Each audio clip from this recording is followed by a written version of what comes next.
So ngayon mga idol, ako ay pupunta ngayon sa Binis.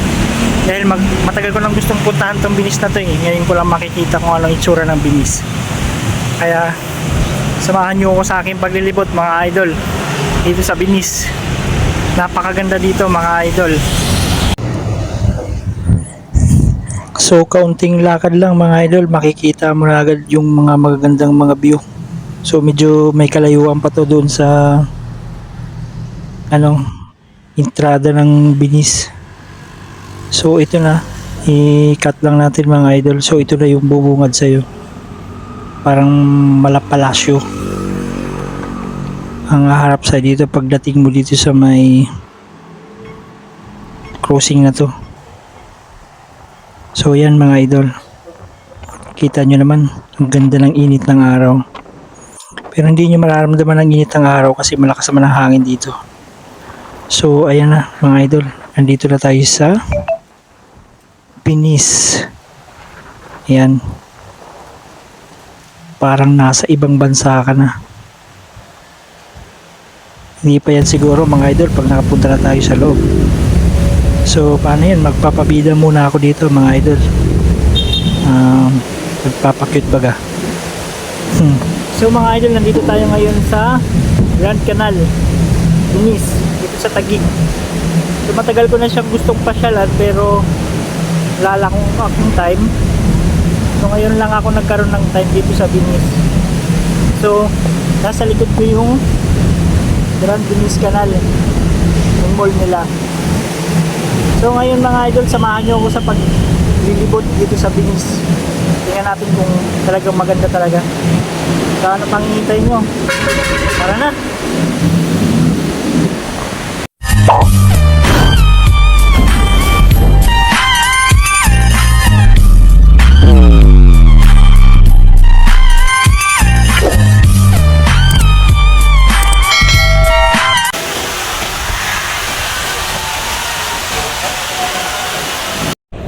So yun mga idol, dito pa lang sa bungad ng Binis, talagang maganda na.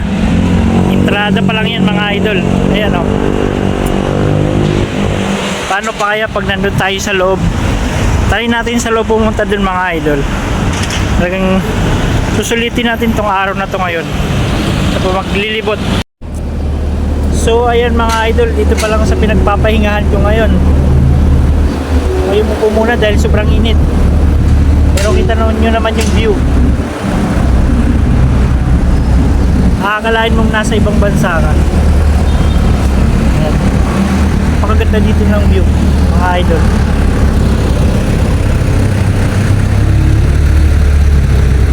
Sulit na sulit yung pumamasyal mo dito mga idol. So yun na nga mga guys, kahit dito mainit, hindi mo mararamdaman dahil malakas ang hangin dito. I-enjoy nyo na lang dahil sa magandang mga view. Ayan. So yun na nga, papasok na tayo dito sa Binis Grand Canal Mall. So finally mga idol, nandito na tayo sa loob ng Binis. Ayan, makikita nyo sa likod ko. Ganda pala talaga, kahit sa entrada pa lang. So ngayon ang gagawin natin ay maglilibot. Hindi naman pala siya ganun kalakihan, pero maganda. Parang nasa nasa ibang bansa. Okay siya sa akin mga idol. Nakaka-relax dito. Maraming kainan dito. So abangan nyo na lang ako mga idol. Tayo ay maglilibot.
So bali ito ang kabuuan mga idol. Bali nandito ako sa gitna.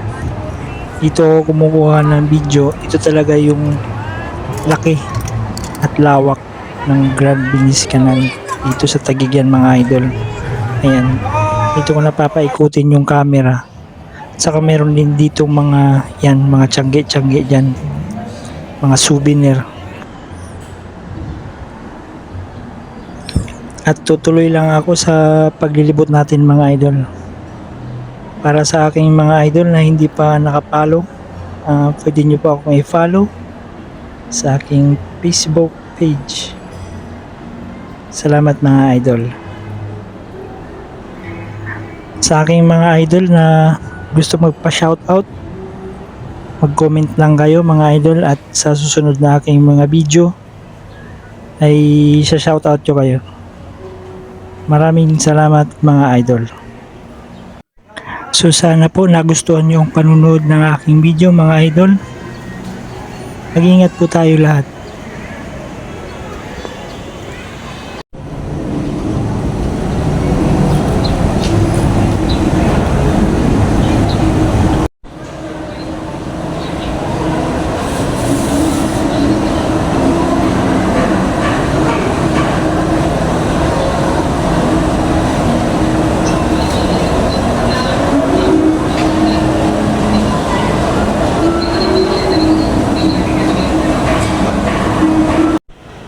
So yun mga idol, dito na magtatapos ang ating video. Salamat nga pala sa mga sumama sa akin ngayon sa mamamasyal dito sa Venice. So abangan nyo na lang aking susunod na video mga idol.